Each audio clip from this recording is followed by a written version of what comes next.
Call Stop Apologizing, Day 26. There's this saying that's been around forever.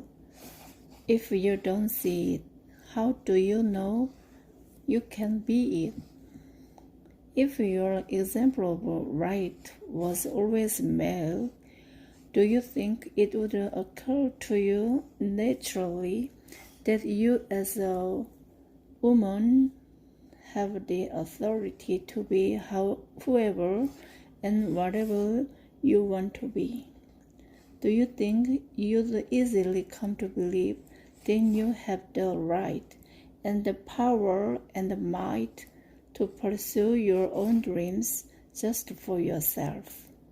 Or do you think it's possible then you might seek permission or even approval from people other than yourself because that was your normal?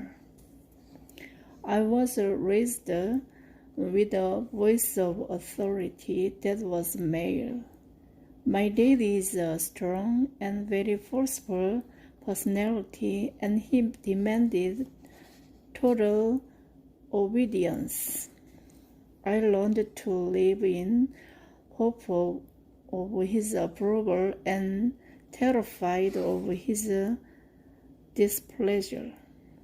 Then I met my husband when I was 19 years old, and though he is a very different kind of man, I can recognize in retrospect that I transferred my feelings about my father to my husband.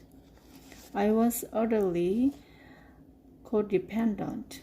I live every day to please him and make him happy, and if he was unhappy, even if it wasn't about me, it was crippling.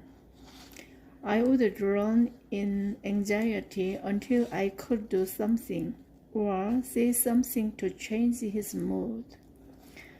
I remember about 7 years ago, he had a bad day at work, and he was really frustrated when he got home.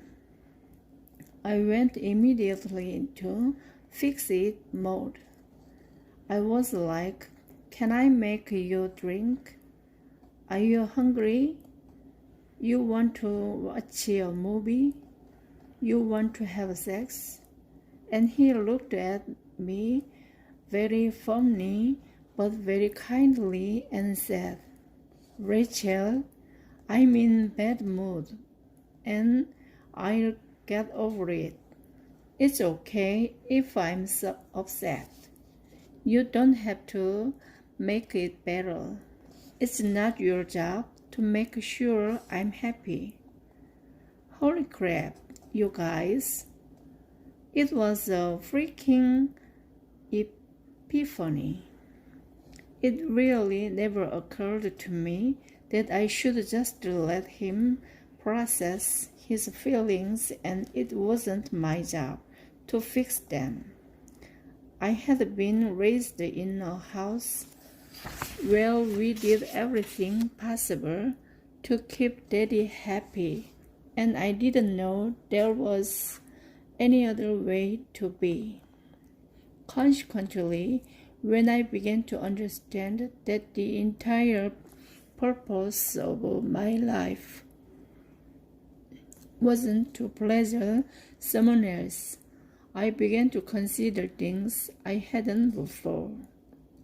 Like, what if I could make decisions for myself? What if I stopped making every choice in my life about what would please others most? What if sometimes I just did what I wanted to do?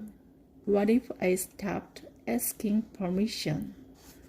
I didn't even realize I was doing it back then, but for the first probably 10 years of my marriage, I had asked Dave's permission to do everything.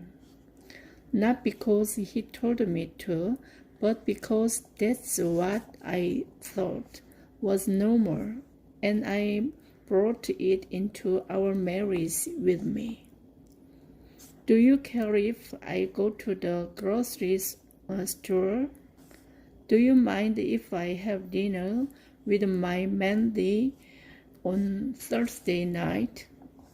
Hey, is it cool if I eat the rest of the Girl Scout cookies? I did this years before we had children, so this wasn't even like a, hey, I want to do this activity and I'm going to need you to cover childcare sort of thing.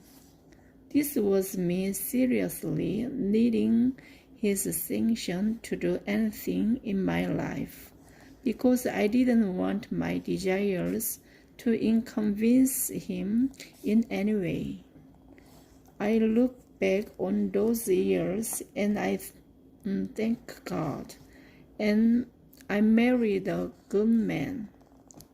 It would have been so easy for him to take advantage of me or abuse the power he had over me if he'd been inclined to. Friends, if you are reading this, I'm going to assume you're a grown-up woman. Grown-up women don't ask permission. There is absolutely a way to be your own person while also being part of a great relationship with someone else.